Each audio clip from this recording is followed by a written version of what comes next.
नमस्कार, सुप्रभात.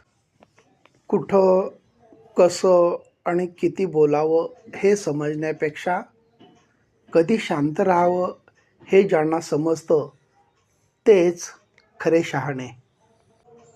धडाडी, कर्तृत्व आणि स्वच्छ चारित्र्य या गोष्टी उधार उसनवारीने मिळत नाहीत. त्या ज्याच्या त्यानेच निर्माण कराव्या लागतात.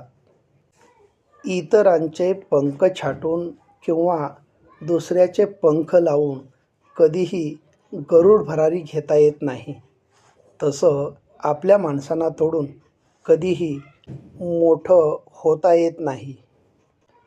सुखासीन जीवनापेक्षा खडतर परिस्थितीच माणसाला कणखर बनवते. गरजेपुरती हाक देणाऱ्या माणसांपासून नेहमी सावध राहायला हवं, कारण एकदा का गरज संपली की त्यांची बोलण्याची भाषा आणि वागणुकीची पद्धतसुद्धा बदलत असते.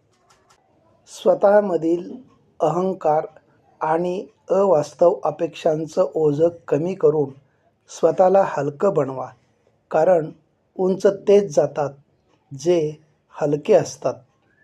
धन्यवाद.